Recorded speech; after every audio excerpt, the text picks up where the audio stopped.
네, 반갑습니다. 부산시의 기획재경위원장을 맡고 있는 사직동 은천동 시의원 도용회입니다. 반갑습니다.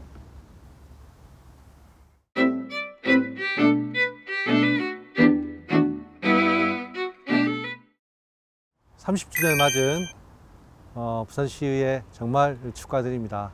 제가 제 8대 시의원이 되었습니다. 이제 새로운 그 지방자치 시대를 열 부산시의회가 될 것이라고 생각합니다. 고맙습니다. 제 8대 시의회가 들어와서 가장 손꼽을 만한 업적으로서는 저는 첫 번째로 인권, 노동 분야라고 생각을 합니다. 이 인권 분야에서는 수십 년 동안 감춰져 있던 형제복권, 복지원 사건을 만천하에 드러내고 그분들에 대한 어떤 보상 분야들, 이후에 어떤 삶을 살아갈 수 있도록 도와줘서 좋았었고, 그리고 부산시에 전무했던 노동 분야에 대해서 노동권익센터 그리고 이동노동자 플랫폼 등을 저희가 만들었고 노동기본계획도 만들었습니다. 또한 그 8대 시의회가 들어와서 부산 시민들의 수건이었던 가덕공항도 이제 새롭게 만들어질 기반을 만들었습니다. 이것들이 가장 큰 성과가 아닌가라고 생각을 합니다. 제가 30에 결혼을 했어요. 30에 결혼했으니까 가장 크고, 오늘이 우리 딸 생일이거든요. 큰딸 생일입니다. 그러니까 나이 만 30에 우리 큰딸이 나왔어요. 제 인생에서 가장 큰 선물이 아닐까라고 생각을 하고, 제가 29살에 있던 그 이전에 다니던 근로복지공단에 시작을 해서 그래서 그런 어떤 새로운 큰 출발점이 아니었나라고 생각을 합니다.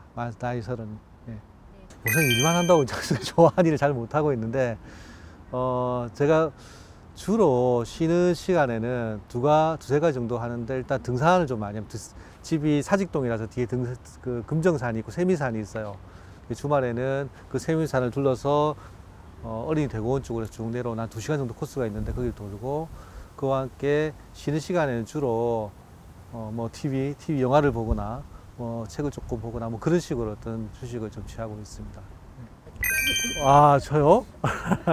근데 우리 딸이 둘이거든요. 그 큰애가 대학 2학년이고 작은애 고등학교 1학년인데, 우리 큰딸, 작은딸이 제가 자신 있게 얘기하는 게, 자기가 주변 누구를 둘러봐도 우리 딸들하고 저하고 친밀감만큼 그렇게 친밀감 있는 사람은 보지 못했다 라고 하고, 딸 둘이가 저를 그 친구처럼 대하는 것 같아요.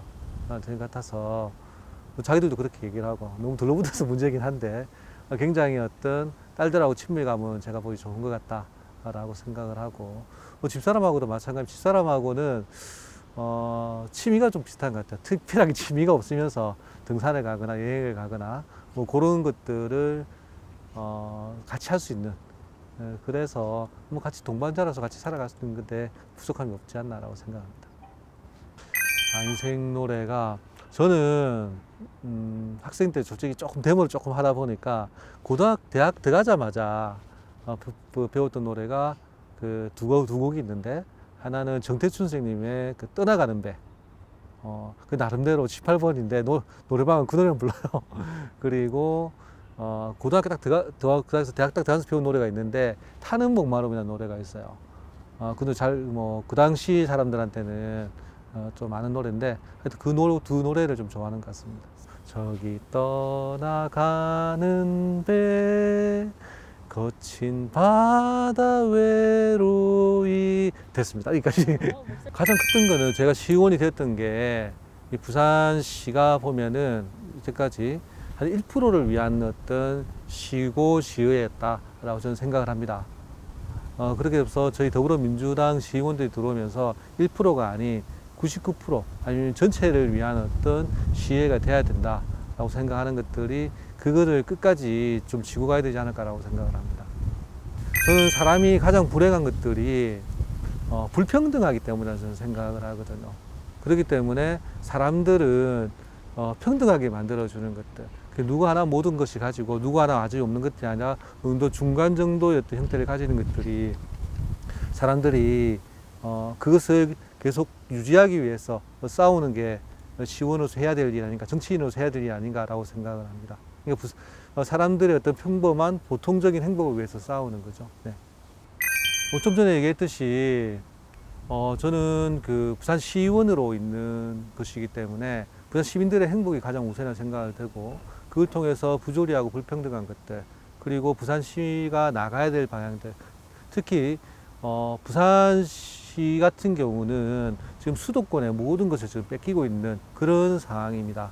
그렇기 때문에 연방제 수준의 어떤 지방 분권을 이뤄야 되는 게 부산시가 향후 나가야 될 거다 생각을 하고, 그걸 통해서, 그러니까 이게 수도권과 어떤 지방과의 불평등이라는 생각이 들거든요.